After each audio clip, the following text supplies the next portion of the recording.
Definición del problema.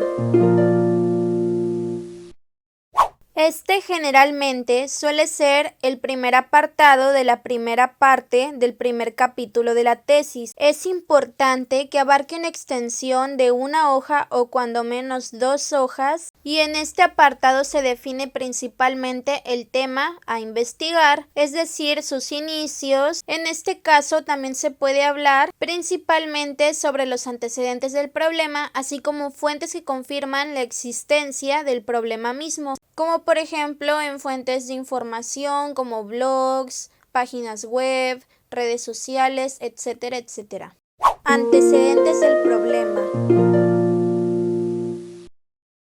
Este apartado generalmente tiene una extensión de 2 hojas, y aquí es donde se incluye de una manera más formal la historia, así como los principios y los propios antecedentes del problema que se va a buscar investigar y al cual se le va a dar una solución al final de la investigación. Aquí es muy importante definir correctamente la dirección y el propósito de la investigación, debido a que se podría decir que este apartado de antecedentes del problema será el soporte de los siguientes apartados del primer capítulo de la tesis de investigación, y a partir de aquí se pueden incluir diversas referencias bibliográficas. Aquí es importante recordar que las referencias bibliográficas incluidas a lo largo de la tesis de investigación deben incluirse en el apartado de bibliografía al final de la tesis. Objetivos de la investigación.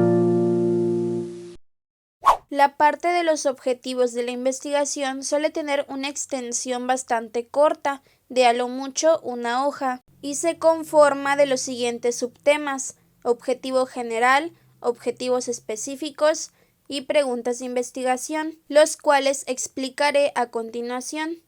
Objetivo general.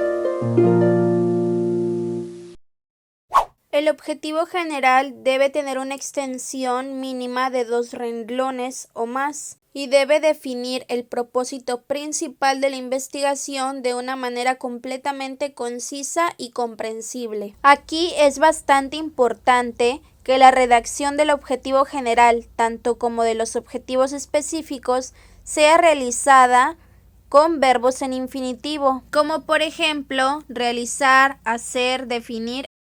Objetivos específicos. En cuanto a los objetivos específicos, es importante que contemplen una extensión de como mínimo 2 objetivos, recordando siempre el uso de verbos en infinitivo, es decir, con terminación ar, er, ir, y la extensión individual por objetivo, es decir, de 2 renglones como mínimo o más. Preguntas de investigación. En esta parte es importante considerar poner al menos una pregunta como mínimo.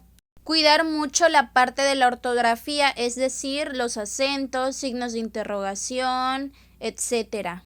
Además de sobre todo tomarse el tiempo de pensar en las preguntas de investigación, debido a que éstas deben ser respondidas en el desarrollo de la investigación, además de que sean breves, concisas y directas. Justificación.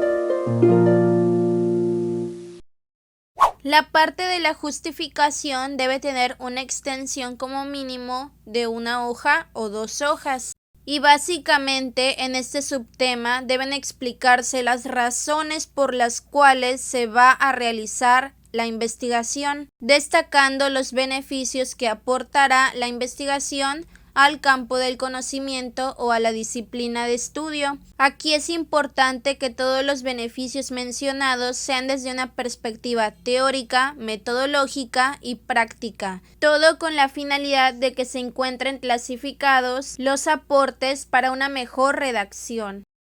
Delimitaciones.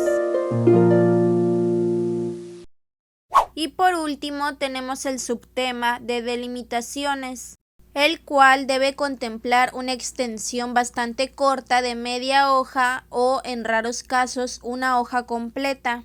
Aquí es donde principalmente se va a buscar definir las limitaciones de la investigación, es decir, sus alcances. además de incluir los medios con los que será recabada la información, además de definir los tiempos o la duración destinada a la investigación, como por ejemplo las investigaciones que son realizadas hoy en día tienen la principal limitación de la pandemia actual del COVID-19, o por ejemplo la limitación del alcance de la investigación si se trata de una ciudad determinada, entre otras situaciones son las que serán definidas en este apartado del primer capítulo de la tesis de investigación. Y con esto finalizamos el primer capítulo, recordando la importancia de realizar correctamente el primer capítulo de la tesis debido a que este es el soporte de los siguientes capítulos.